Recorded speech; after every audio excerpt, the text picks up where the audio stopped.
கர்த்தருடைய பரிசுத்த நாமத்துக்கு மகிமை உண்டாவதாக. ஒரு நிமிடம் நாம் யாவரும் கண்களை மூடி இந்த பரம பிதாவை நோக்கி பார்ப்போம்.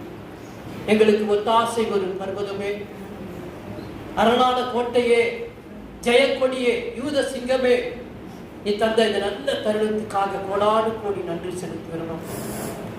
நாங்கள் நிற்பதும் நிர்மூலமாகாமல் இருப்பதும் உம்முடைய சுத்த கிருபை என்பது வெறும் வார்த்தை அல்ல ஆண்டவரே, அது எங்கள் வாழ்க்கையின் நடைமுறை என்பதை நாங்கள் உணர்ந்து இருக்கிறோம். அப்பா, உமக்கு பயந்து இருக்கிறோம் தகப்பனே. இந்த வேலையை உம்முடைய கரங்களிலே அர்ப்பணிக்கிறோம். அப்பா இயேசு ராஜா, நீர் எங்கள் மத்தியில இறங்கி வந்திருப்பதற்காக நன்றி செலுத்துகிறோம். இந்த தடுக்கப்பட்ட கிராமத்தில் தேவநாமம் தடைபடாமல் உயர்த்தப்படுவதற்காக கோடானு கோடி நன்றி செலுத்துகிறோம் தகப்பனே. உம்முடைய கரங்களிலே ஒப்புக் கொடுக்கிறோம். அடிமையை மறைத்து கர்த்தர் வெளிப்படுகிறாக.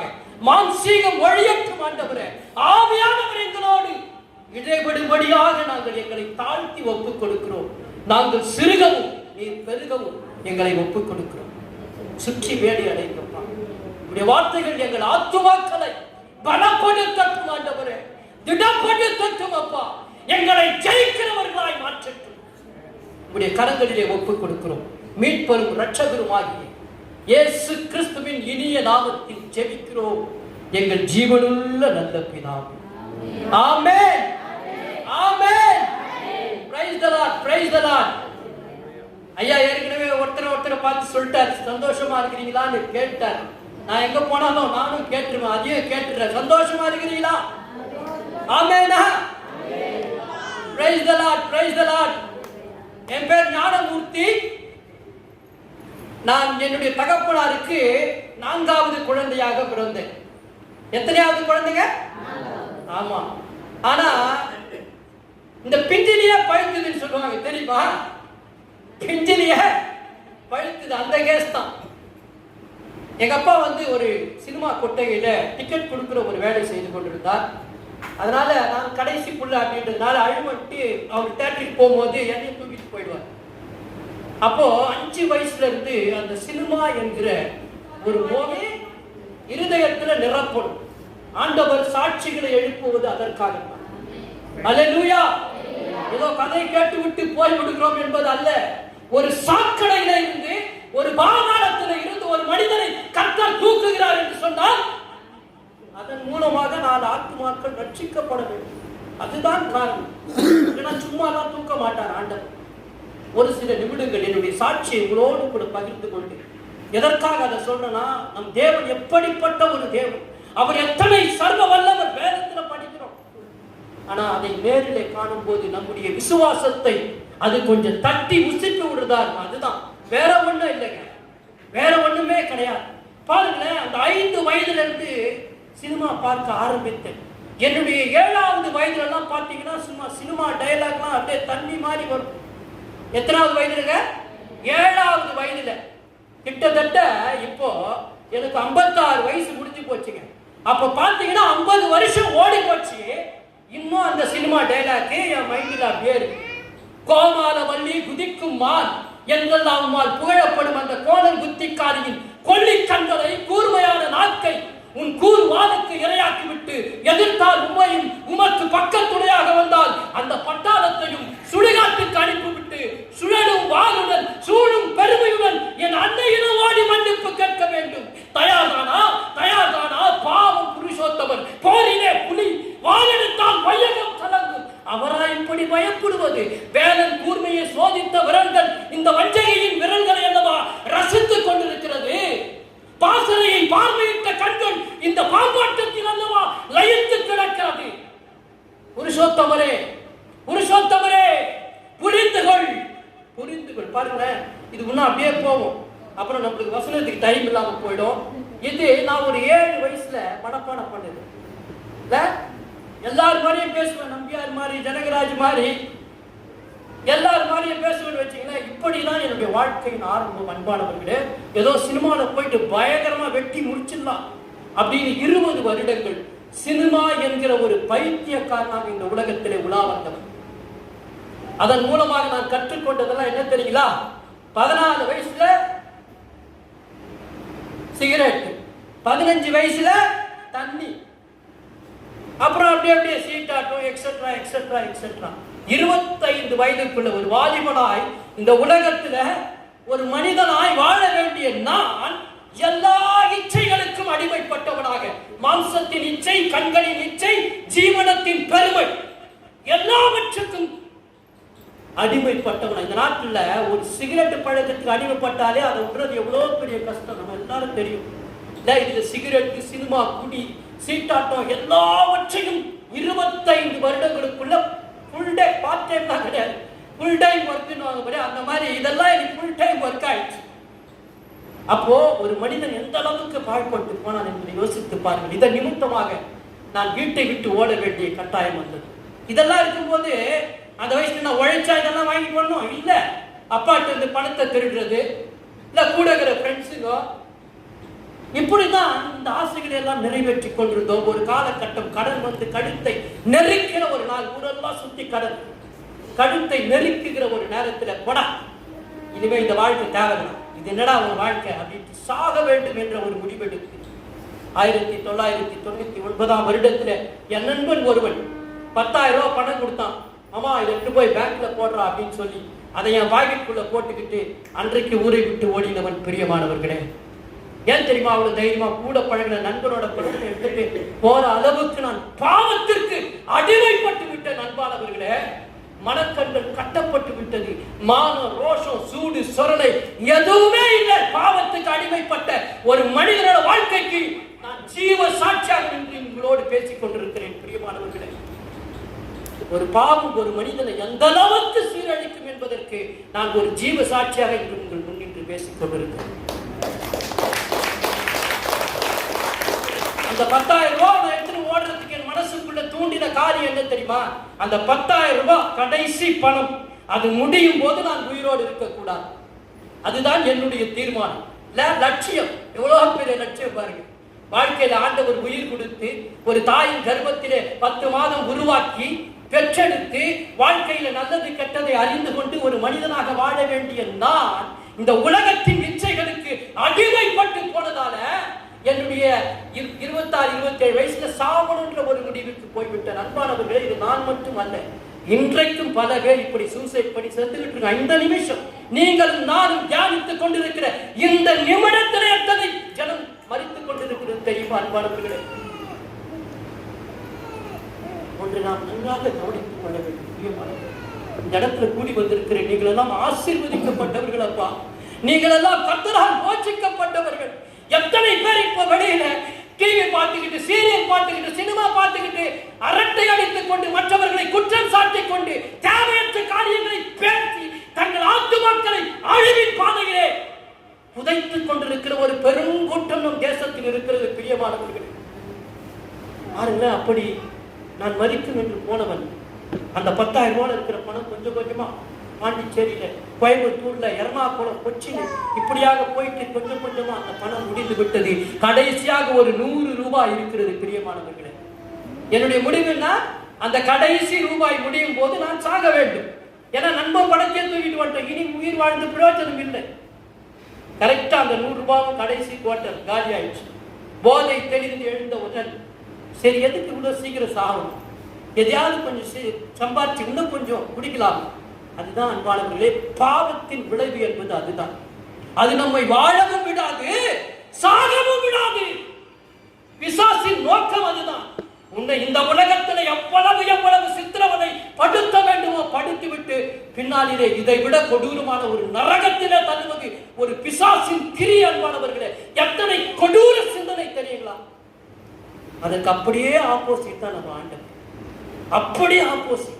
நான் சுருக்கமாக சொல்லிவிடுகிறேன். இப்படியாக போனவன் அப்பொன்று சாவணுன்ற ஆசை வரல. ஏன் தெரியுமா? இந்த குடி இன்னும் கொஞ்ச நாள் குடிக்கலாம், இன்னும் கொஞ்சம் ஜாலியா குடிக்கலாம், இன்னும் கொஞ்சம் சினிமா பார்க்கலாம் அப்படின்னு சொல்லி அங்கே கிடைத்த வேலைகளை செய்து, கூலி வேலைகளை செய்து, வரும் பணத்துல போய் குடிக்கிறது, பிளாட்ஃபார்ம்ல படுத்துக் கொள்வது, இப்படிதான் இருந்தேன். கடைசியாக அங்கிருந்து பெங்களூருக்கு வந்தேன். பெங்களூர்ல அங்க இருக்கிற MG road, Mahatma Gandhi road என்கிற இடத்துல ராகுல் டிராவிட் படித்த ஒரு பள்ளியில, அந்த பள்ளியில பில்டிங் அடிச்சுட்டு புதுசா கட்டினாங்க.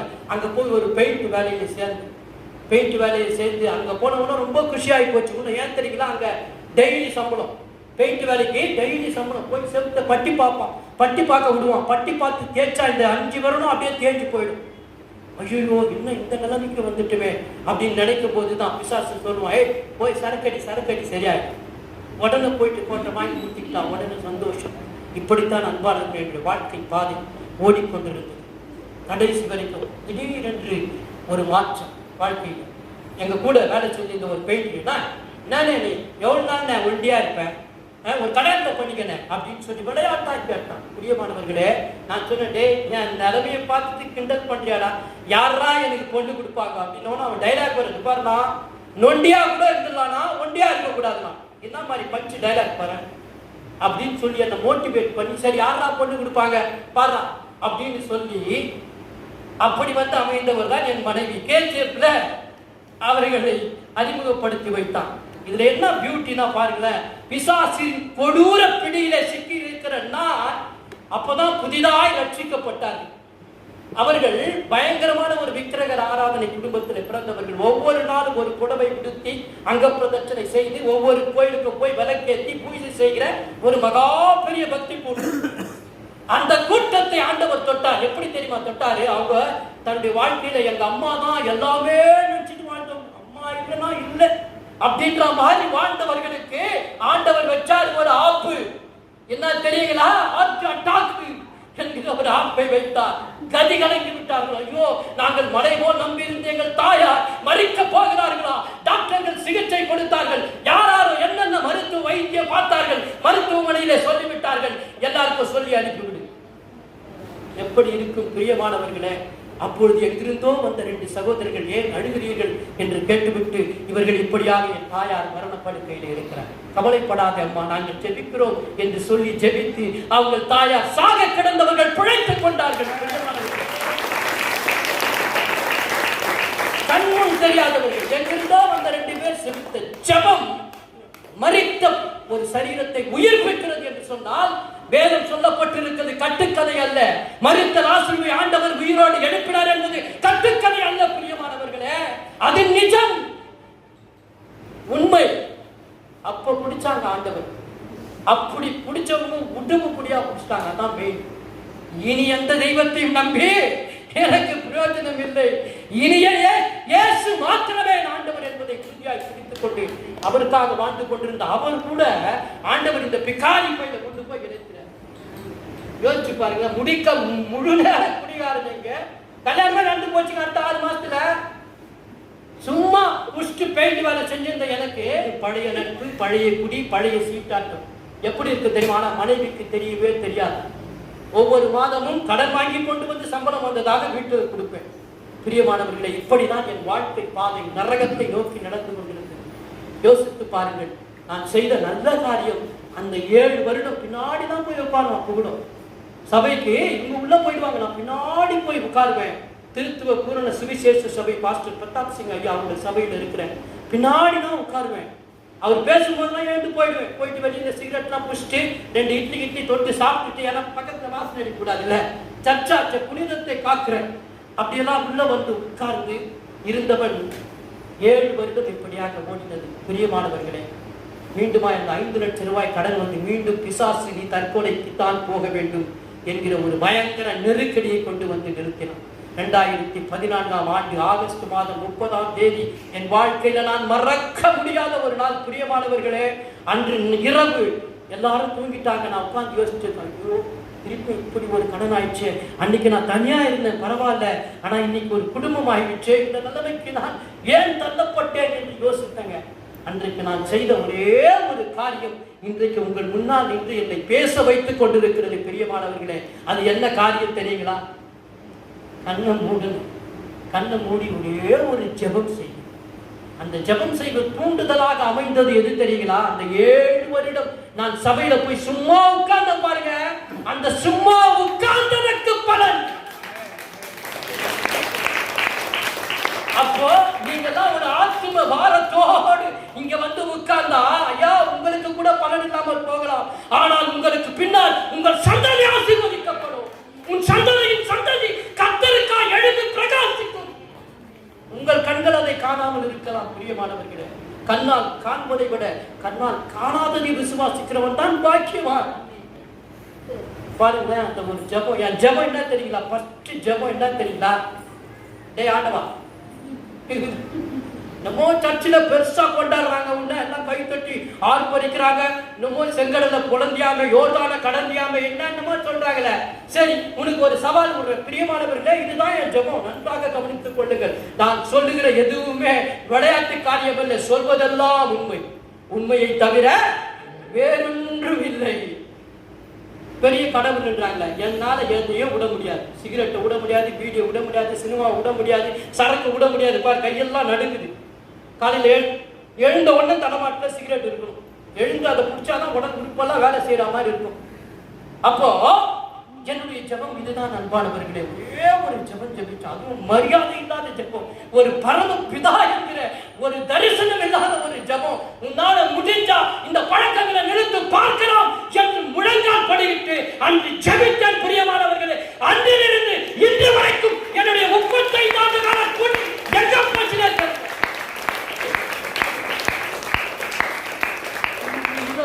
உங்கள் முன்னாடி இங்கு வந்து நிற்க வைத்திருக்கிறது பாருங்க. எங்க சித்தா, எங்க சித்தப்பா, எங்க மச்சான், இவங்களுக்கு முன்னாடி இவங்கெல்லாம் ரட்சிக்கப்பட்டு பல ஆண்டுகள் ஆகிறது. இவர்களுக்கு முன்பாக நான் என்ன சொன்னா, ஒரு பொடி பையன், ஒரு ஜுஜூபி. நான் ரட்சிக்கப்பட்டு 7 ஆண்டு காலம் தான் ஆகிறது பிரியமானவர்களே.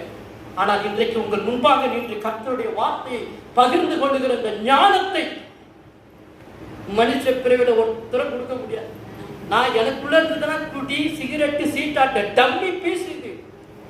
ஆனா இங்க இருந்து கர்த்தருடைய வார்த்தைகளை பிரசங்கிக்கும்படியாக தேவன் ஒருவனை எழுப்புகிறார் என்றால் நான் மிக தாழ்மையாக சொல்லுகிறேன், இதை கேட்கிற நீங்கள் உள்ளத்திலே, உங்கள் ஆத்துமாக்களிலே நீங்கள் பலப்பட வேண்டும் அன்பானவர்களே. பல பேருக்கு நீங்கள் பிரயோஜனம் உள்ள பாத்திரங்களாய் நீங்கள் மாற வேண்டும் என்பதற்காகத்தான் பிரியமானவர்களே. எப்பயோ செத்து போயிருக்கலாம், அந்த கர்த்தர் கரம் பிடித்து இந்த நாளிலே இங்கு நிற்க வேண்டும் என்பது பரலோகத்தின் திட்டமாய் இருக்கிறது என்பதை தாழ்மையோடு சொல்லுகிற பிரியமானவர்களே. இதுல எனக்கென்று ஒரு பெரியும் இல்லை, நம்மளுக்கெல்லாம் எந்த பெருமையும் கிடையாது. அந்த கர்த்தர் நடத்துகிறார் என்பதை நாம் மறந்து விடவே கூடாது. உங்கள் ஒவ்வொருவருக்கும் பின்னாலும் ஒரு திட்டம் வைத்திருக்கிறாங்க பிதா. நாம தான் நினைச்சுக்கிறோம், நான் வயசு ஆயிடுச்சு, எனக்கு என்ன ஆகுது, எனக்கு ஒண்ணுமே இல்லை, சொத்து இல்லை, சுகம் இல்லை, உள்ள இல்லை, பண்டாட்டி இல்லை, புருஷன் இல்லை, அப்படியெல்லாம் நினைக்காதீங்க. கழுதையை கொண்டு பேச வைக்கிறவர்கள் கர்த்தர். உங்களை கொண்டு பேச வைக்க மாட்டாரா? உங்களை கொண்டு அற்புதங்களை செய்ய மாட்டாரா? ஒரு திட்டம் இருக்கிறது பிரியமானவர்களே. அந்த திட்டத்துக்கு, அந்த தரிசனத்துக்கு நம்மை ஒப்பு கொடுக்க வேண்டும். அதுதான் நாம் அதை செய்வதில்லை. அதுதான் இன்றைக்கு எழுப்புதல் தேசத்தில் இல்லாததுக்கு காரணம் என்ன தெரியுங்களா அன்பானவர்களே? அதுதான் முக்கியம். அப்பா, இன்றைக்கு உங்களோடு கூட இருக்கிற சில நிமிடங்களில் நான் வேதத்தின் சங்கீதம் 66 சில விஷயங்களை உங்களோடு பகிர்ந்து கொள்ளும்படியாக நான் வந்திருக்கிறேன். சங்கீதம் 66 14-20 யாராவது வாசிக்க. இங்க எல்லாருக்குமே தமிழ் தெரியல, தமிழ சுத்தமா தெரியாது யாராவது இருக்கீங்களா? பரவாயில்ல, டோன்ட் வரி, கர்த்தர் கிரியை செய்வார், நோ ப்ராப்ளம். சங்கீதம் 66 14-20 ஒருவர் வாசிக்க. தேவனுக்கு பயந்தவர்களே, நீங்கள் எல்லாரும் வந்து கேளுங்கள். அவரின் ஆத்துமாவுக்கு செய்ததை சொல்லுவேன். அவரை நோக்கி என் வாயினால் கூப்பிட்டேன், என் நாவினால் அவரை புகழப்பட்டார். என் இருதயத்தில் அக்கிரம சிந்தை கொண்டிருந்தேன், ஆனால் ஆண்டவர் எனக்கு செவி கொடார். மெய்யாய் தேவன் எனக்கு செவி கொடுத்தார். என் ஜெபத்தின் சத்தத்தை கேட்டார். என் ஜெபத்தை தள்ளாமலும் தமது கிருபையை என்னை விட்டு விலகாமலும் இருந்த தேவனுக்கு ஸ்தோத்திரம் உண்டாவதாக. ஆமென், ஆமென். தேவனுக்கு பயந்தவர்களே, நீங்கள் எல்லாரும் வந்து கேளுங்கள். அவர் என் ஆத்துமாவுக்கு செய்ததை சொல்லுவேன். இவ்வளவு நேரம் அவர் என் ஆத்துமாவுக்கு செய்ததான் உங்களுக்கு சொல்லிட்டு, என்னுடைய சரீரத்துக்கல்ல, என்னுடைய வாழ்க்கைக்கல்ல, என்னுடைய பெருமைக்கல்ல, அவர் என் ஆத்துமாவுக்கு செய்ததுதான் பிரியமானவர்களே. உங்களுக்கு இதுவரை நான் சொல்லிக் கொள்கிறேன். சரி, அந்த ஆத்துமாவுக்கு செய்வதனால என்ன பிரயோஜனம், என்ன அப்படின்றதான் இன்றைக்கு நாம் தியானிக்க போகிறோம். அதற்கு முன்பாக ஒரு விஷயம் பாருங்க. இந்த பரிசுத்த வேதம் இது என்னன்றத நாம் முழுமையாய் அறிந்திருக்க வேண்டும். யாராவது உங்களை பார்த்து இது என்னப்பான்னு கேட்டா என்ன சொல்லுவீங்க? ஒருத்தர் சொல்லு, தங்கச்சி சொல்லுங்க, சும்மா சொல்ல ஒன்றும் பைபிள் பைபிள் தான் உங்களுக்கே தெரியும். அப்புறம் பைபிள் சொன்னா என்ன பார்த்தோம்? பரிசுத்த வேதாகமம். ஆமா, அதிலே போட்டிருக்குது. அன்பானவர்களே, 5 காரியத்தை நான் சொல்லுகிறேன், அதை குறிப்பெடுத்து வைத்துக் கொள்ளுங்கள். தெரிஞ்சிருந்தா பரவாயில்ல, தெரியாதவர்கள் குறிப்பெடுத்து வைத்துக் கொள்ளுங்கள். நீங்கள் ஆண்டவரை குறித்து மற்றவரோடு சொல்வதற்கு வேற ஒண்ணுமே சொல்ல வேணாம். என்ன பெரிய பைபிள் பைபிள் தூக்கிட்டு ஓடுறீங்க வாரம் அப்படின்னு கேட்டா நீங்க சொன்னது பாருங்க. யாராவது கேட்டாங்கன்னு வச்சுங்களேன், இந்த பைபிளை தூக்கிட்டு போற என்னதான் அந்த பைபிள், அதுக்குள்ள என்னதான்டா கீழே அப்படின்னு கேட்டா நீங்க சொல்லணும், இது நான் ஆராதிக்கிற பரம பிதாவோட ஞானம் என்று சொல்ல வேண்டும். பிரியமானவர்களே, எது என்னது இது? நீங்களும் நானும் ஆராதிக்கிற அந்த பரம பிதாவோட ஞானம். யாராவது உன் தேவன் எப்படிப்பட்டவன் என்று கேட்டால் நீங்க தைரியமா சொல்ல, வேதத்தை வாசி, என் ஆண்டவரோட ஞானம், என் ஆண்டவரோட அறிவு, என் ஆண்டவரோட எண்ணம், இதுதான் இந்த பைபிள் இருக்கிறது. பிரியமானவர்களே, இதைத்தான் நாம் சொல்லணும். ஞானத்தோடு நாம் பேச வேண்டும். பிரியமானவர்களே, ஞானத்தோடு பேசும்போது நிச்சயம் கொள்ளை ஆத்துமாக்களை நாம் கொள்ளையடிக்க முடியும். பிரியமானவர்களே, எங்க உங்களுக்கு தெரியுமாங்க, ஒரு ப்ராடக்ட் விக்கிறதுக்கு ஒரு ப்ராடக்ட் பரவாயில்ல கரண்ட் போட்ட விடுமா, ஒன்னும் உயிர் போயிடாது, கவலையே படாதீங்க. வேர்வை வந்ததுன்னா உடல்ல ஆரோக்கியம் இருக்குதுன்னு அர்த்தம். நல்லா தெரிஞ்சுங்க. எவ்வளவுக்கு எவ்வளோ வேர்வை வரும், வேர்வன்றது உடல்ல இருக்கிற கழிவு வெளியே வந்தா நல்லது. அப்போ நன்றாக கவனித்துக் கொள்ளுங்கள். ஒரு ப்ராடக்ட் விற்கிறதுக்கு, ப்ராடக்ட்னா என்னங்க, ஒரு பொருள், ஒரு சோப்பு டப்பான்னு வச்சுக்கலாம், ஒரு துணி துவைக்கிற பவுடர்னு வச்சுக்கலாம், அதை விற்கிறதுக்கு ஒருத்தன் என்ன டெக்னிக்கை யூஸ் பண்றாங்க. ஒரு அதை விற்கிறதுக்கு எவ்வளவு டெக்னிக் யூஸ் பண்றான், எவ்வளவு ஞானமா பேசுறான். கரை நல்லதுன்றான்பா. அல்லேலூயா. என்ன சொல்றான்? கரை நல்லது, என் சோப் வாங்கி போடு, கரை போயிடுன்றான். அப்போ அந்த பரம பிதாவை குறித்து நாம் எவ்வளவு தரிசனம் உள்ளவர்களாக, எவ்வளவு ஞானம் உள்ளவர்களாக காணப்பட வேண்டும். சபைக்கு வந்தால் ஒரு நோக்கம் இருக்க வேண்டும், ஒரு மாற்றம் இருக்க வேண்டும். பிரியமானவர்களே, போதகரால போதிக்க தான் முடியும். இப்ப டாக்டர் இருக்கிறாரு, டாக்டர் என்ன பண்ணுவார்? உடம்பு சரியில்லைன்னு போனீங்கன்னா என்ன பண்ணுவாரு? மருந்து சீட்டு எழுதி கையில குத்துருவாரு. இல்ல அப்படியே பாக்கெட்ல வச்சுட்டு போயிட்டா நோய் தீர்ந்துருமா? நம்ம போனோம், கடையில குத்து மாத்திரையை வாங்கணும், மாத்திரைய முழுங்கணும். அல்லேலூயா. இவர் இங்க இருந்து போதிக்க தான் முடியும், நாங்க சாட்சி சொல்லத்தான் முடியும். அதை கேட்டு உங்கள் ஆத்துமாக்களை கர்த்தருக்கு நேராய் திருப்ப வேண்டியது உங்களுடைய பொறுப்பு. பிரியமானவர்களே, அது உங்களுடைய பொறுப்பு. நீங்க பார்த்து ஜெபிச்சாரு, எங்க வீட்டுக்கு திருந்தவே இல்லை. நிறைய இடங்கள்ல இதுதான் பிரச்சனை. ஐயா, நம்முடைய வாழ்க்கை மாற வேண்டும். 10 1 11 அதோடு ஒன்று இது ஒன்று அல்ல. இது 30 கோடிகளின் கதை இல்லை ஐயா. இது ஒரே ஒரு தேவன், ஒரே ஒரு யெகோவா ரட்சகரின் நாமம். ஒன்றே குலம், ஒருவனே தேவன். உலகத்தான் கூட சொல்றோம், நம்பாளுக்கு தான் ஒன்றும் அதை கரெக்டா பிடிக்கல. அப்போ இது முதல்ல நாம அறிஞ்சிக்கணும். பைபிள்னா தேவனுடைய ஞானம், அறிவு, அவருடைய எண்ணம். இரண்டாவது பாத்தீங்கன்னா இது மனுஷனோட நிலைமை. என் நிலைமை அப்படியே பிரதிபலித்து காட்டுகிறது. நான் இதை முதல் இதை தொட்டு படிக்கும் போது என்னுடைய வாழ்க்கையின் நிலைமையை பிரதிபலித்தது இந்த வேதம். ஒவ்வொரு மனிதன், இந்த உலகத்தில் இருக்கிற ஒவ்வொரு மனிதனுடைய நிலைமையை விவரித்து காட்டுவதுதான் இந்த வேதம். அதுதான் சொல்லணும். உன் வாழ்க்கையை அப்படியே காட்டு, படிச்சுப்பாரு. ஒரு புதிய படத்தை எடுத்து கொடுத்துட்டு சொல்லணும், படிச்சுப்பாரு. என்ன கேட்காத, உன் வாழ்க்கையை அப்படியே காட்டும். நீ நேற்று எப்படி இருந்தா, இன்னைக்கு எப்படி இருக்கிற, நாளைக்கு எப்படி இருக்க போற, எல்லாத்தையும் காட்டும். அதுதான் வேதம். அது மாத்திரமல்ல, மூன்றாவதாக இது ரட்சிப்பின் வழியை காட்டுகிறது. பிரியமானவர்களே, என்ன காட்டுதுங்க? தூக்கம் வருதுங்களா? ரட்சிப்பின் வழியை காட்டுகிறது. ரட்சிப்புனா என்னங்க? விடுதலைங்க. நான் குடிக்கு அடிமைப்பட்டிருந்தேன், ரட்சிக்கப்பட்டுட்டேன். என்ன? குடியின் அடிமைத்தனத்திலிருந்து விடுவிக்கப்பட்டு விட்டேன். ரட்சிக்கப்பட்டேன், விடுவிக்கப்பட்டேன் என்று அர்த்தம். நீங்க விடுவிக்கப்பட்டிருக்கீங்களா? நீங்க நினைக்கலாம் நாங்க குடிக்கிறதுலாம் இல்லைங்க. கோபத்தின் அடிமைத்தனத்திலிருந்து விடுவிக்கப்பட்டிருக்கலாம், இல்ல ஆபாசத்தின் அடிமைத்தனத்திலிருந்து விடுவிக்கப்பட்டிருக்கலாம், கெட்ட வார்த்தைகளை பேசுகிற கெட்ட வார்த்தைகளின் அடிமைத்தனத்தின் ஆவிகளிலிருந்து நாம் விடுவிக்கப்பட்டிருக்கலாம். எத்தனையோ காரியங்கள் இருக்கிறது பிரியமானவர்களே. இது ரட்சிப்பின் வழியை நமக்கு காண்பிக்கிறது என்று சொல்ல தெரிந்திருக்க வேண்டும். பாவத்திலிருந்து, சாபத்திலிருந்து, கட்டுகளிலிருந்து இது நம்மை விடுவித்து கொண்டு வருகிற ஒரு ரட்சிப்பின் வழியை இந்த வேதம் நமக்கு சொல்லுகிறது பிரியமானவர்களே. உங்களுக்கு தெரியுங்களா, 25 வருஷம் சபைக்கு வந்துட்டு நான் ரட்சிக்கப்பட்டேன் வெளியில போயிட்டு பேசுற பொய் இருக்குது பாருங்க. பொய்யின் ஆவிக்கு அடிமைப்பட்டு கிடக்கிறார். வெளியில போய் கோல் முட்டுறது, அவங்கள பத்தி இவங்க கிட்ட சொல்றது, இவங்கள பத்தி அவங்க கிட்ட சொல்றது. அப்ப இன்னும் கோல் முட்டுதலின் அடிமைத்தனத்திலிருந்து விடுவிக்கப்படவில்லை.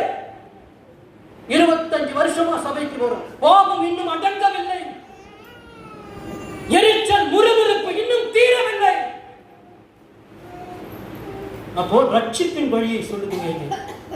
நான்காவதாக, எவ்வளோ சொல்லி பார்த்துருவோம் சில பேருக்கு, என்ன ரட்சித்த ஆண்டவர் உன்னை ரட்சிப்பாடுறா, ஐயோ இந்த உலகத்திலிருந்து நரகத்துக்கு போயிடாதடா, பரலோகத்துக்கு வந்துடாது, எப்படியோ சொல்லி பார்ப்போம். நம்மளை கேவலமா பார்த்துட்டு திட்டிட்டு போவோம். அல்லேலூயா கூட்டுக்காரா, நீங்க பணம் வாங்குறவங்கடா. எப்படிப்பட்ட ஏளன பேச்சு, எடுத்தறிந்த பேச்சு இன்றைக்கு உலா கொண்டுதான் இருக்கிறது. மீடியாவில் உலாவிக் கொண்டுதான் இருக்கிறது.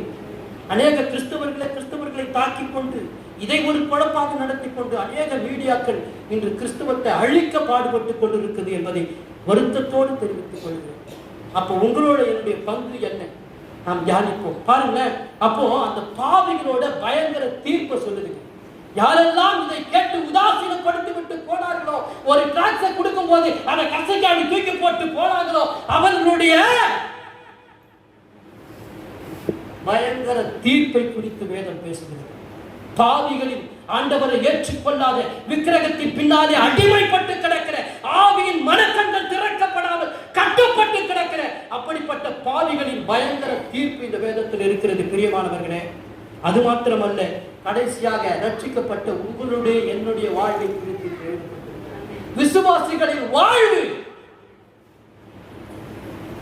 நித்திய வாழ்வு. உடனே இங்க ஆண்டவர் எனக்கு வீடு கொடுத்துட்டாரு, கார் கொடுத்துட்டாருலாம் நினைக்காதீங்க. இது நித்திய வாழ்வை குறித்து பேசுகிறது. ரட்சிக்கப்பட்ட உங்களுக்கும் எனக்கும் தேவன் வைத்திருக்கிற பரம எருசலேமை குறித்து பேசுகிறது. யாராவது கேட்டா இந்த 5 காரியத்தை சொல்லுங்க போதும்.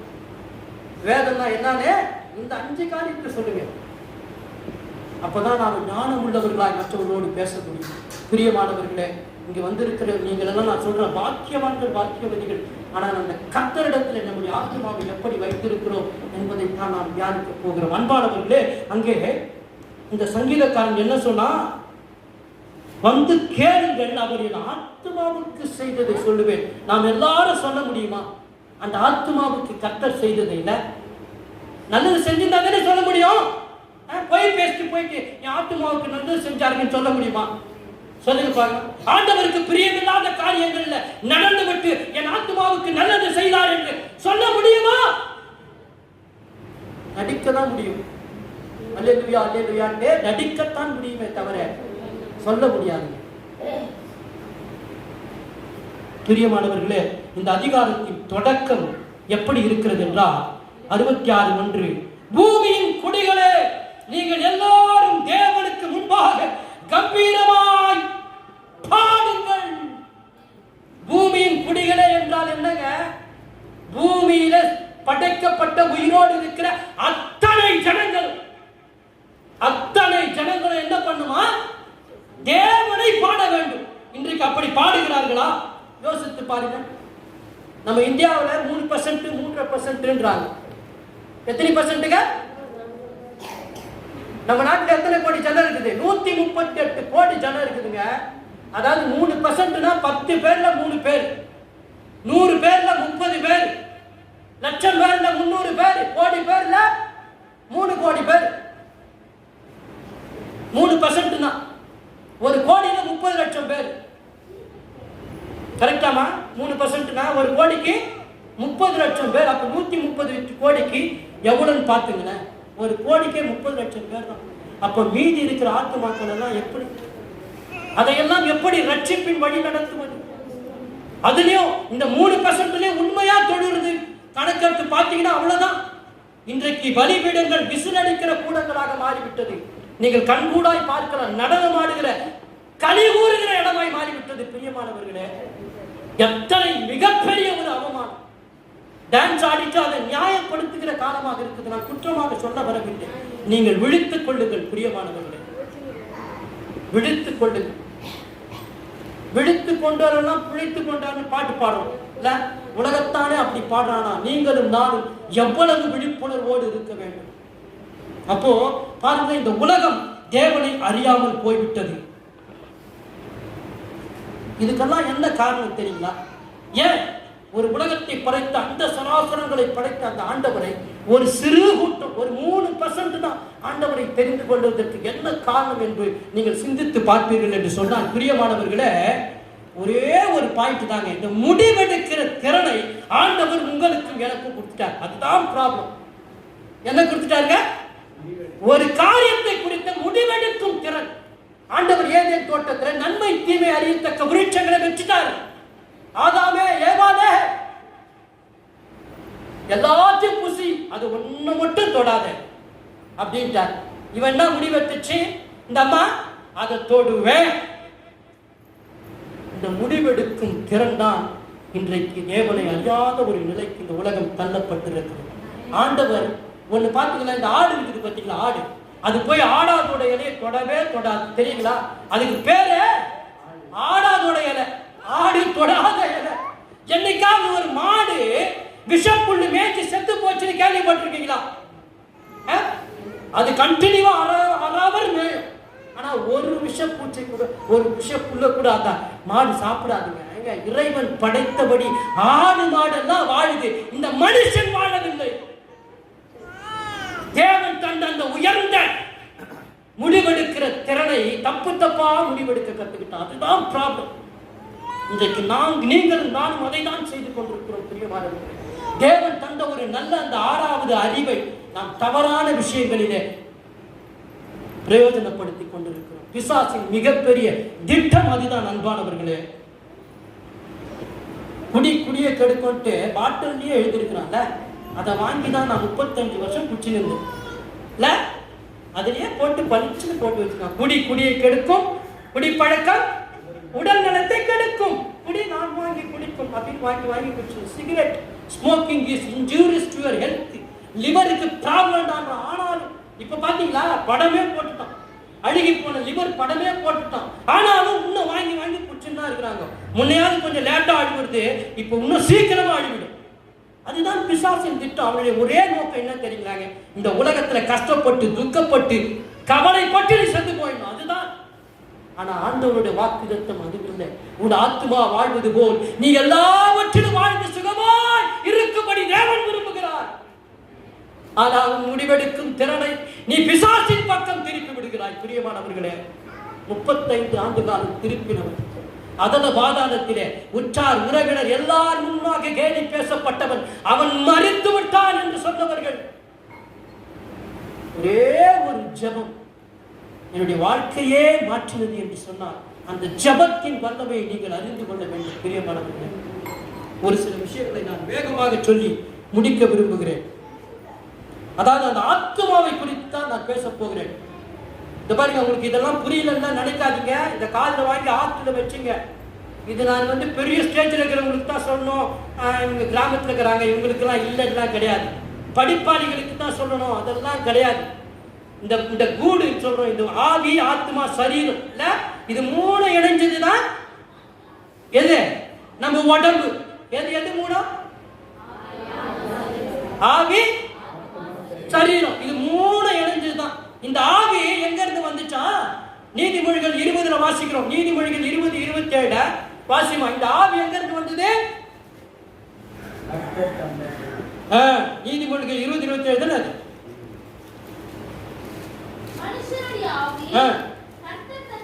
போதுமா பாருங்களேன், போதுமா. இந்த ஆவி கர்த்தர் தந்த தீபமா இருக்கிறது.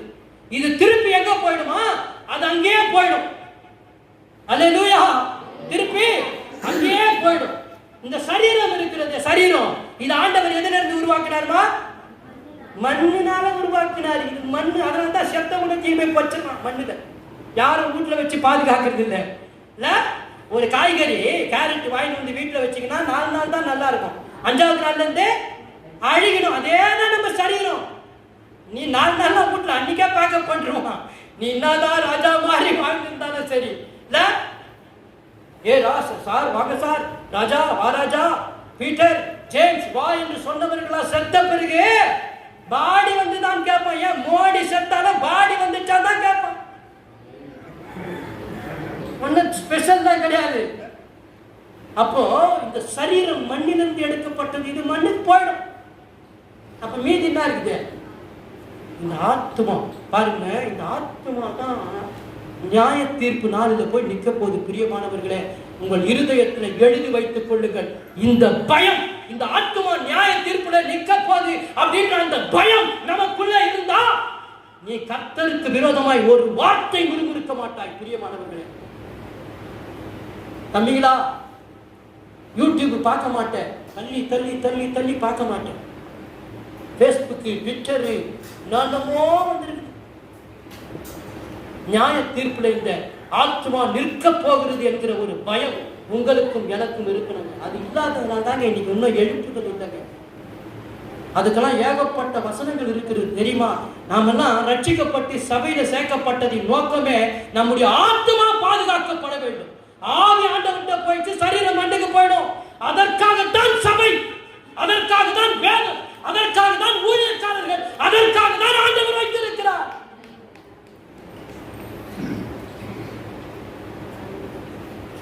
ஆத்மாவை குறித்த பயம் யார்? உண்மையிலே சொல்றேங்க, நான் வேதத்தை படித்து அந்த ஆத்மாவை குறித்த அந்த பயம் வந்ததால் தான் என் வாழ்க்கையில எல்லாவற்றையும் மண் என்று மாயை என்று விட்டேன். ஒரே இரவு கர்த்தர் அந்த தரிசனத்தை காண்பித்தார். மகனே, உன் ஆத்மாவை பாதுகாத்துக் கொள். நீ இம்மட்டும் நரகத்தின் பிடியில பிசாசு உன்னை கீழே விட்டுட்டு போற நிலைமையில இருந்த அங்கிருந்து உன்னை தூக்கினே.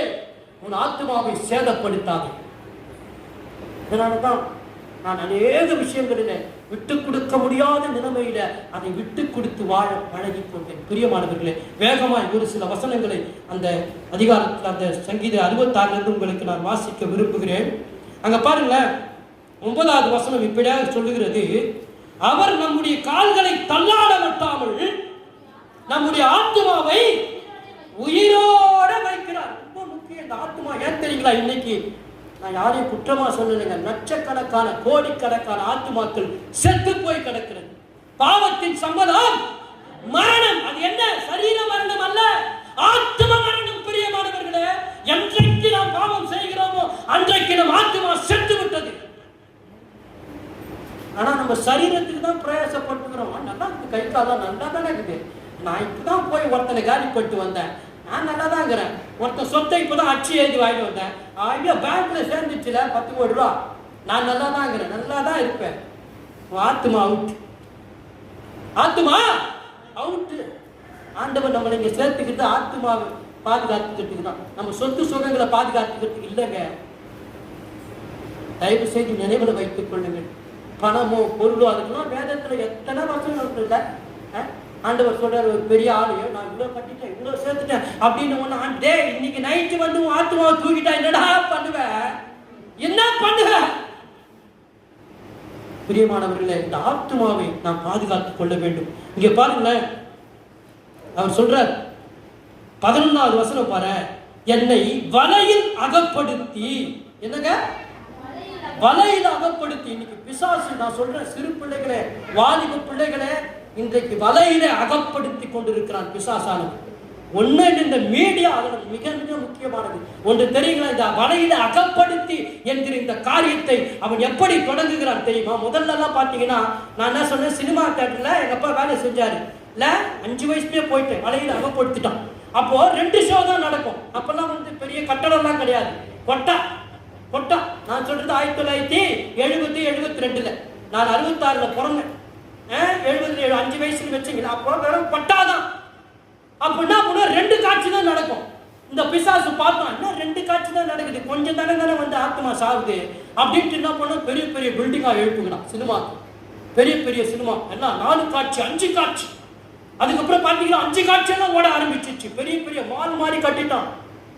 அப்போ பிசாசு பார்த்தா, இப்ப கூட ஒரு கூட்டம் தானே வருது, இன்னும் எவ்வளோ கூட்டம் வரமாட்டுது அப்படின்னு சொல்லிதான் ஒவ்வொரு வீட்டு நச்சந்தியில வந்து உட்கார்ந்துட்டான். அது என்னங்க? டிவி. டிவின்னு ஒண்ணு கண்டுபிடிச்சு நம்ம வீட்டு முச்சந்தில வந்து உட்காந்துட்டான். நம்மளுக்கு தெரியுதுல ஏறிச்சுக்கிறோம். அதை பார்த்துட்டு இல்ல பிக் பாஸ் இன்னும் பாசுங்கெல்லாம் ஓடி நிற்குது. சீரியலை பார்க்குறோமே, ஒரு சீரியல் ஒழுங்கா இருந்தா சொல்லு. அவன் கொண்டாட்டி இவன் ஈத்துரு ஓட்டான், இவன் கொண்டாட்டி இவன் ஈத்துரு ஓட்டா, மாமியாரை எப்படி போட்டு தள்ளுறது, மருமகனை எப்படி சீரழிக்கிறது, ஊட்ட விட்டு அனுப்புறது, இதை விட்டு ஏதாவது இருக்குதா அதுல? ஐயோ, அதுல உட்கார்ந்து மணி கணக்கிற கண்களை நீச்சு பிசாசு எப்படி அடிக்கிறான் பாருங்க. ஆனா அப்போ கூட பிசாசுக்கு திருப்தி இல்லை பிரியமானவர்களே. இவன் வேலைக்கெல்லாம் போயிட்டு சாயங்காலம் தானே வந்து டிவி பார்க்கறான் அப்படின்னு தான் பாருங்களேன். இந்த போனத்துக்கு வந்து கையிலேயே குத்துட்டான். வச்சுக்கோ, இனிமே இப்படியே தள்ளிக்கிட்டே அவனை வேற ஒண்ணு நீ நினைக்கக்கூடாது. யோசித்து பாருங்க, நம் வாழ்க்கையின் பெரும்பகுதியை உட்கார்ந்தா அப்படி தள்ள ஆரம்பிச்ச டைமே தெரியாது. 12 மணிக்கு தள்ளி இருப்போம், பார்த்தா 3 மணி ஆகிட்டு இருக்கும். அங்கிருந்து சோறு சாப்பிட்டியான்னு அம்மா கூப்பிட்டுருக்கேன், இதை சாப்பிட்ற ஆத்மா அழிந்து போகிறது. பிரியமானவர்களே, பிசாசின் மிகப்பெரிய திட்டம். நாளைக்கு இதை விட கொடூரமானதை கொண்டு வருவான். அப்ப நாம் அதிலிருந்து தப்பி பிழைக்க வேண்டும் என்று சொன்னால் நாம் என்ன செய்ய வேண்டும் என்று நாம் யோசிக்க வேண்டும். பிரியமானவர்களே, வேற ஒண்ணுமே கிடையாதுங்க. இதற்கெல்லாம் ஒரே காரணம், உன் ஆத்மா வாழ்கிறது போல நீ வாழ வேண்டும் என்று சொன்னால் நீ ஜெபிக்க வேண்டும். அவ்வளவுதான். ஐயா ஜெபிச்சாரு பார்த்தீங்களா? வேற ஒண்ணுமே இல்லைங்க. சிம்பிள் மேட்ருங்க. இன்னும் பெரிய ஆழமான சத்தியம், அப்படியே கணத்து சத்தியம் எல்லாம் ஒண்ணுங்க. என்ன பண்ண போறோம்? 25 வருஷமா கேட்டோம் சத்தியத்தை. இன்னும் போய் திச்சித்தானே வரும் பீட பிசாசு அப்படித்தானே சொல்லி இருக்கிறான். என்ன ஆழமான சத்தியம்? ஆண்டவர் எளிமையா சொன்னார், விதைக்க ஒருவர் புறப்பட்டார், கடுகு விதை எனக்கு விசுவாசம். இப்படித்தானே சொன்னாரு. பாருங்களேன், நாம கற்றுக்கொள்ள வேண்டியது ஜெபிக்க. பிரியமானவர்களே, நீங்கள் ஜெபிக்க ஜெபிக்க ஜெபிக்க ஆண்டவரோடு பேசுகிறீர்கள் என்பதை மறந்து விடவே கூடாது. ஜெபிக்கும் போதுதான் ஆத்துமா வாழும். நீங்க நல்லா பாருங்க, ஜெபிக்காதவங்க நல்லா பாருங்க, பித்து பூச்சி மாதிரியே தான் இருப்பாங்க. நான் சொன்னேன், இது தள்ளி நிற்க தான் வேலை. இந்த 3 மணி நேரம் தலையை கண்ணீர் விட்டு கதறி வரைய கதையை சாப்பிட்டு அந்த ஆட்டு விட்ட கதறி இருந்தா எப்படி இருக்குங்க? இந்த சிந்தனை உள்ளுக்குள்ள ஓடிக்கிட்டே இருக்கும். பெருக்கும் போது, பாத்திரம் கழுவும் போது, இல்ல என்ன வேலை செஞ்சாலும் இங்க என்ன பண்ணிக்கிட்டே இருக்கணும்? ஜெபம் ஓடிக்கொண்டே இருக்கணும். ஆண்டவரே, இந்த உலகம் இன்னும் ரட்சிக்கப்பட்டிருப்பான். ஐயோ, இந்த ஆத்மாவை குறித்த ஒரு பயம் இந்த உலகத்துல இல்ல ஆண்டவரே. எத்தனை பேர் ஆண்டவரே சாராய கடையில முட்டி மோதி கொண்டிருக்கிறார்கள். ஐயோ ஐயோ, குடியை கெடுக்கும் தெரிஞ்ச குடிக்கிறாங்க. இதெல்லாம் எப்ப மாறப்போகுது அப்படின்றதே அந்த ஜெப சிந்தனை நமக்குள்ள ஓடிக்கொண்டே இருக்கும் போதுதான் இந்த ஆத்மா வாழும். பிரியமானது பாரு, ஆண்டவரே என் கஷ்டம் தீரணும், என் நஷ்டம் தீரணும், என் வீட்டுக்காரர் திரும்பணும், அது வரணும், இது வரணும், இப்படியே நினைச்சதுன்னா சுயநல ஜெபம். வானான்னு சொல்லல, அதெல்லாம் வானான்னு சொல்லல, வேணும். நீ எப்ப மற்றவருக்காக ஜெபிக்கிறாயோ உன்னுடைய பிரச்சனைகளை நீ கேட்காமலே உன் கர்த்தர் நிறைவேற்றுவார். யோபு வாழ்க்கையில் அதுதானே நடந்தது. தன் நண்பர்களுக்காக ஜெபித்த போது அவனுக்கு ஆண்டவர் இரத்தத்தனையா கொடுத்தார். அவனுடைய எல்லா ஆஸ்தி, எல்லா பிள்ளைங்க, ஆடு மாடு எல்லாமே செத்து போச்சு. ஆனா பொண்டாட்டி மட்டும் சாவல. அதுல ஒரு மேட்ரு தெரியுமா உங்களுக்கு? ஏன் தெரியுமா? பொண்டாட்டியை போட்டு அதிகளே வச்சுக்க ஆண்டவரே, அப்புறம் கொடுக்கும் போது 2 பொண்டாட்டியா கொடுக்கணும். அது வேற வில்லங்கம், கர்த்தருக்கு பிரியமில்லாத காரியம். அதனாலதான் அந்த அம்மா உயிரோட வச்சார். எல்லாத்தையும் காலி பண்ணார், ரெட்டத்தனையா கொடுத்தாருங்க. அந்த ஜெபம் இன்றைக்கு நம்முடைய வாழ்க்கையில மிகப்பெரிய கிரியை செய்யும். நான் சொன்னேன், எதற்கு இதை மற்றவங்க சொன்னதை கேட்டெல்லாம் நான் சொல்ல, என்னுடைய வாழ்க்கையில் நான் கண்ட அனுபவத்தை பேசிக் கொண்டிருக்கிறேன். ஒரு துக்கடா ஜெபம். நான் சொன்னது ஆண்டவருக்கு மதிப்பில்லாத ஜெபம். ஆனால் இருதயத்துல அப்படி அவர் செய்து விடுவாரா என்கிற ஒரு ஏக்கத்தோடு செய்த ஜெபம். அப்படி அந்த ஜெபம் செய்யும் போது நிச்சயம் நன்மைகள் தேடி வருங்க. எப்படி ஜெபிக்க வேண்டும்? லூக்கா 18:1 ஆண்டவர் சொல்றார், சோர்ந்து போகாமல் எப்பொழுதும் ஜெபம் பண்ண வேண்டும். ஏன் தெரியுங்களா? நம்ம ஜெபம் கேட்கப்பட மாட்டேது. அநேக நேரங்களில் சோர்ந்து விடுகிறோம். ஆமா, நான் ஜெபிச்சு என்னத்த ஆகுது? பாஸ்டர் ஜெபி ஜெபி ஜெபி ஜெபி ஜெபின்னு சொல்றாரு. நான் ஜெபிச்சு என்னதான் ஆகுது? இப்ப கூட கைத்தட்டுல கேட்டு வாங்க வேண்டியதாக. இன்னும் சபை ஆரம்பிச்சு 2000 வருஷம் ஆயிடுச்சு இல்லைங்க. கேட்டு வாங்க வேண்டிய ஒண்ணு தெரியுங்களா? கைத்தட்டுறது ஆண்டவருக்கு மகிமைன்னு நம்ம நினைச்சுக்கிறோம். ஆண்டவர் அதை விட அவர் எடுத்துக்கிறீங்க, நம்மளுக்கு தான் கொடுத்துருக்காரு. நான் சொல்றேன், இந்த கையை யாரெல்லாம் ஓட்டி நம்முடைய உறுப்புகள் துடித்து எழுந்துவிடும். ஒரு அதிர்வு, கைகளுக்குள்ள ஒரு அதிர்வு ஏற்படும் போது நம்முடைய உடல் உறுப்புகள் சுறுசுறுப்படையும். சொங்கி மாதிரி இருக்கிற உடல் உறுப்பெல்லாம் சுறுசுறுப்பா ஏங்க ஆரம்பிச்சிடும். ரத்த ஓட்டம் சீறி பாய ஆரம்பித்து விட சயின்ஸுங்க அது. சுகர் கம்மியாகுதுன்றா தெரியுமா உங்களுக்கு? கை தட்டினா பிபி கம்மியாகுது. இன்னும் சொல்றீங்களா? கை தட்ட ஆயுள் கூடுகிறது என்று விஞ்ஞானம் சொல்லுகிறது. சபையில சும்மாவா கை தட்ட சொல்றாங்க நினைச்சிருக்கிறீங்களா? இந்த பாஸ்டிக் வேற வேலையே இல்லை, சும்மா கை தட்டு. ஐயா, உங்களுக்கு உடம்பு நல்லா இல்லையா? சுகர் போயிடும், பிபி போயிடும்பா, கை தட்டி பாரு. ஆண்டவருடைய சமூகத்தில் தேவனே உங்களை மகிமைப்படுத்துகிறேன்னு சொல்லி தட்டி வெளியில போயிட்டு இந்த சினிமாக்காரன் ஆடுற டான்ஸுக்கு தான் போய் கை தட்டாரு. அது தட்டக்கூடாது.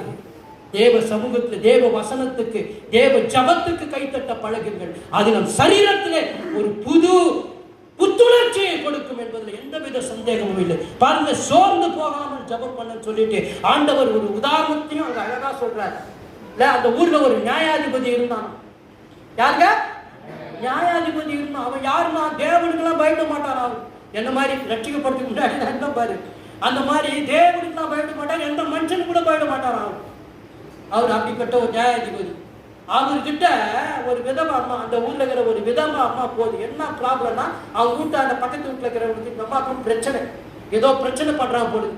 அப்ப அந்த நியாயாதிபதி கிட்ட போய் சொல்றான், ஐயா எனக்கு ஒரு நியாயம் பண்ணக்கூடாதா அப்படின்னு.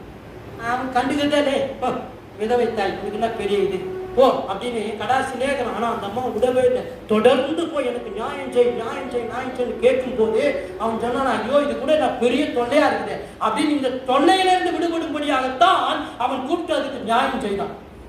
ஆண்டவர் இந்த உதாரணத்தை சொல்லிவிட்டு சொல்றார், ஐயோ ஒரு கெட்டு போன மனுஷன், தேவனுக்கு பயப்படாத மனுஷன், இவனே அந்த அம்மாவை தொந்தரவு தாங்காம அதுக்கு நல்ல ஈவு செய்வான் என்றால் ஒரு பரமபிதா உன் ஜபத்தை கேட்டு உனக்கு நன்மை செய்யாமல் இருப்பாரா? யோசிச்சு பாருங்க. இதற்குத்தான் சொன்னாரு, சோர்ந்து போகாமல் ஜபம் பண்ணு என்று. நாம சோர்ந்து போய் விடுகிறோம் பிரியமானவர்களே. நான் என்ன சேர்த்தா சொல்றேன், ஒரு 20 நிமிஷம் முட்டிக்கால் போட்டா அப்படியே வலிக்குது, அப்படின்றோம் இப்படின்றோம். ஆனா அந்த கர்த்தரை நோக்கி இந்த ஆத்மா பாதுகாக்கப்பட வேண்டும் என்று நாம் நினைத்தால் அந்த சோர்வெல்லாம் ஓடி பறந்து போயிடும். இந்த ஆத்மா பாதுகாக்க அப்படின்னு நினைப்பேன். இந்த ஆத்மா பாதுகாக்கப்படணும். அதற்கு விரோதமாய் நான் ஒரு காரியத்தையும் செய்யக்கூடாது. இந்த ஆத்மா பாதுகாக்கப்பட வேண்டும். இது நியாய தீர்ப்புல போய் நிற்கும் போது கம்பீரமா நிற்கணும்.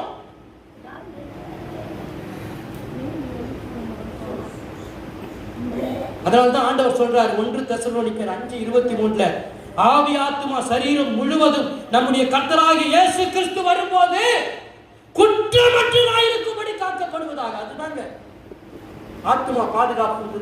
குற்றமற்றதா இருக்க வேண்டும் இந்த ஆத்மா. அப்போ எந்த குற்றம், எது குற்றம் நீங்களே தீர்மானிச்சுங்க. குற்றமற்றதாய் காக்கப்பட வேண்டும். அதுதான் ஒரு மகிமைப்படுகிற வாழ்க்கை பிரியமானவர்களே. ஒன்று தெரியுங்களா, இன்னைக்கு அநேகர் கிண்டல் பண்ண ஆரம்பிச்சிட்டாங்க. ஆமா இயேசு வராருன்றாங்க. எத்தனை வருஷமா சொல்றாங்கம்மா? 2000 வருஷமா என்ன சொல்றாங்க? இவங்களும் இயேசு வராருன்றாங்க. முதல்ல வந்ததே இல்லை, இப்ப வேற 2வதுன்றாங்க. ஒரு வசனத்தை வாசிகள் பிரியமானவர்களே. 2 பேதுரு 3ஆம் அதிகாரத்தை, உங்கள் ஆத்துமா பாதுகாக்கப்பட வேண்டும் என்று சொன்னால் இந்த வசனத்தை உங்கள் இருதயத்திலே பதித்து வைத்துக் கொள்ள வேண்டும். 2 பேதுரு 3ஆம் அதிகாரம் 8, 9, 10 வாசியுங்கள். 2 பேதுரு கர்த்தருக்கு ஒரு நாள் 1000 வருஷம் போலவும் 1000 வருஷம் ஒரு நாள் போலவும் இருக்கிறதென்று இந்த ஒரு காரியத்தை நீங்கள் அறியாதிருக்க வேண்டாம். தாமதிக்கிறார் என்று சிலர் எண்ணுகிறபடி கர்த்தர் தமது வாக்குத்தத்தத்தை குறித்து தாமதமாயிராமல் கெட்டுப் போகாமல் அல்லேலூயா நம்மை நீடிய பொறுமை உள்ளவராய் இருக்கிறார். ஆமென் ஆமென். இப்ப தெரிஞ்சு போச்சு, நம்ம தான் 2000 வருஷம். ஆனா ஆண்டவருக்கு 2 நாள் தான் ஆயிருக்குதுங்க. எத்தனை நாளுங்க? 2 நாள் தான் ஆயிருக்குது. ஆனா இவன் என்ன சொல்லிட்டு இருக்கான் உலகத்துல? ஆமா, இவங்க 2000 வருஷம் சொல்லுகிறாங்க இயேசு வராரு, இயேசு வராரு. பிரியமானவர்களே, தேவனுடைய பார்வையில 2 நாள் தான் கழிந்திருக்கிறது. அல்லேலூயா. 2 நாள் தான் கழிந்திருக்கிறது. எல்லாம் நினைக்கிறாங்க அவர் ரொம்ப டிலே பண்றாரு, ரொம்ப டிலே பண்றாரு அப்படின்ட்டு. அவர் எதற்காக டிலே பண்றாரா? தன்னுடைய வாக்குத்தத்தத்தை குறித்து, என் வாக்குத்தத்தம்லாம் நிறைவேறணும் அப்படின்றதுக்காக இல்லை. என் பிள்ளைங்க நல்லா வந்துடணும், எல்லாம் வாழ்ந்துடணும், சுகித்துடணும், இந்த கொடுத்த வாக்குத்தத்தம்லாம் நிறைவேறணும். என்ன வாக்குத்தத்தம்? நீ வாளாகாமல் தலையாவாய், கீழாகாமல் மேலாவாய், நீ அக்கினியில நடந்தாலும் வேக மாட்டே, நீ தண்ணியில போனாலும் நீ புரளாது. இப்படி எல்லாம் என் பிள்ளைங்க கஷ்டப்பட்டு வந்துடும். அந்த வாக்குத்தத்தத்துக்காக அல்ல. பிரியமானவர்களை, எதற்காக தாமதிக்கிறாரா? ஒருவரும் அல்லேலூயா எல்லோரும் மனம் திரும்ப வேண்டும் என்று. இந்த தடுக்கப்பட்ட கிராமத்தில் இருக்கிற சுத்து பக்கத்தில் இருக்கிற 12 கிராம மக்களும் மனம் திரும்ப வேண்டும் என்பதற்காகத்தான் அவர் தாமதித்துக் கொண்டிருக்கிறார். பிரியமானவர்களே, அப்போ சுத்தி இருக்கிற அத்தனை பேரும் மனம் திரும்ப வேண்டும் என்று சொன்னால் அது யாருடைய வேலை?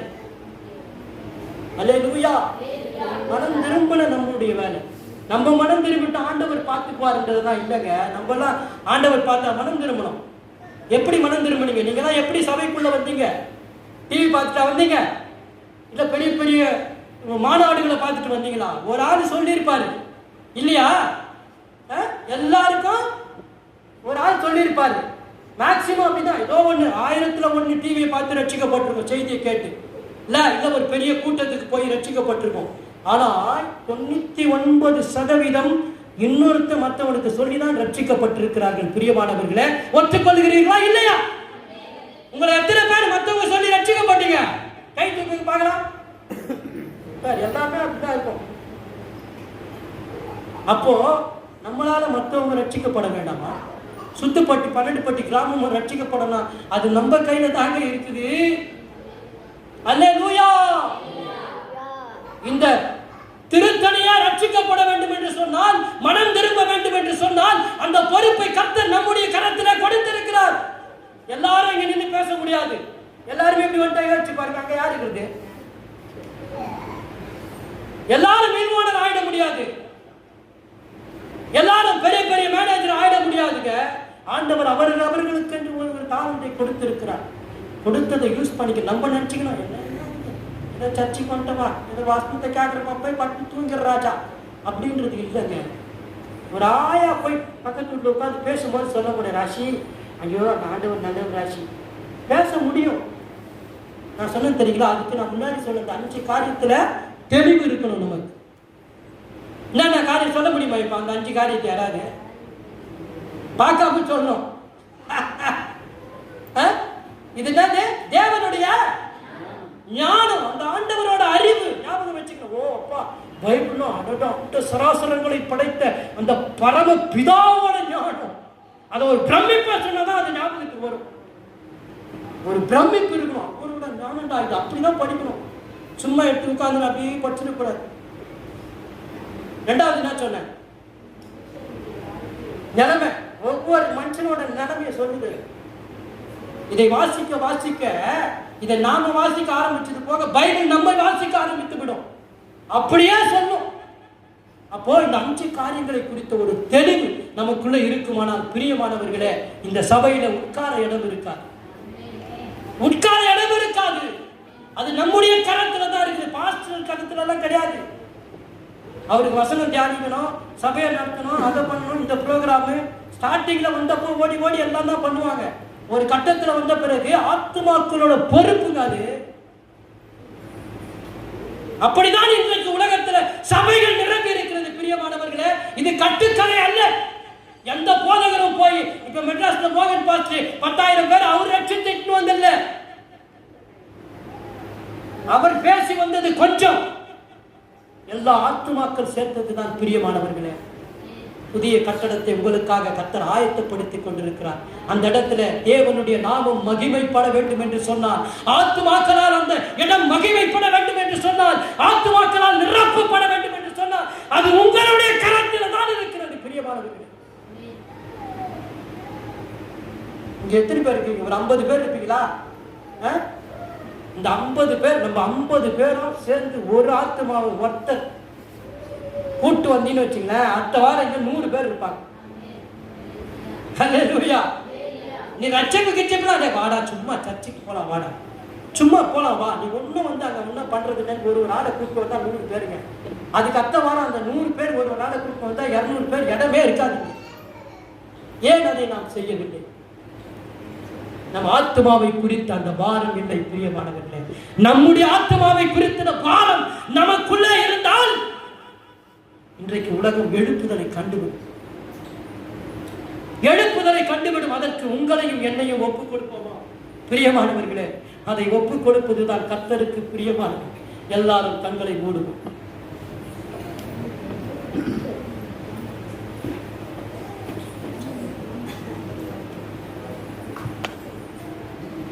ஸ்தோத்திரம் ஸ்தோத்திரம் ஸ்தோத்திரம் ஸ்தோத்திரம் ஸ்தோத்திரம். எல்லாம் ஒரு நிமிஷம் கண்களை மூடுவோம், கண்களை மூடுவோம்.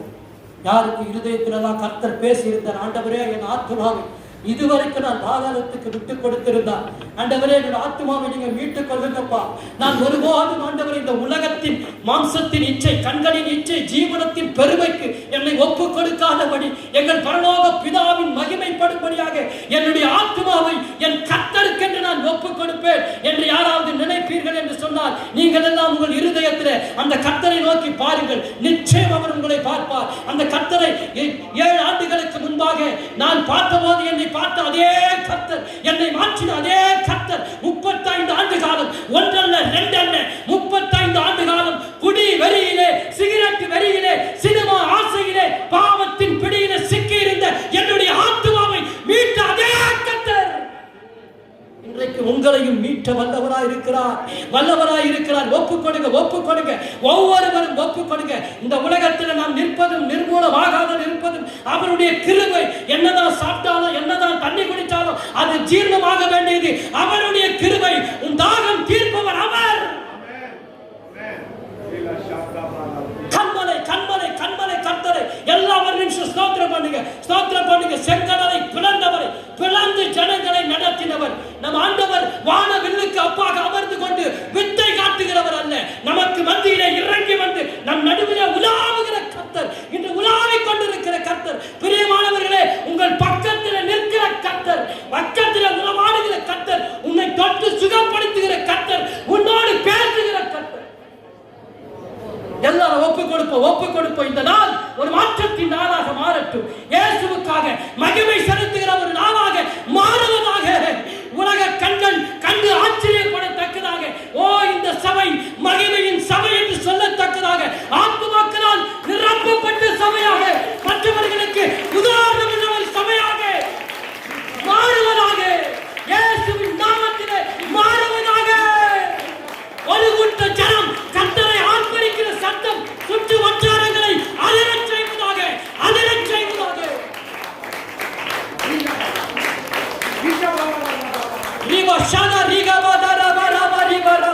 எங்களோடு உறவாடுகிற கர்த்தர், எங்களை நேசிக்கிற கர்த்தர், புறமே தள்ளாதவர், எங்கள் ஆத்துமாவை பாதுகாக்கிற கர்த்தர். ஒப்புக் கொடுப்போம், ஒப்புக் கொடுப்போம். அன்பானவர்களே, அன்பானவர்களே, மனரம்யமாய் ஒப்புக் கொடுப்போம், மனப்பூர்வமாய் ஒப்புக் கொடுப்போம். என்னால முடியாது எதையும்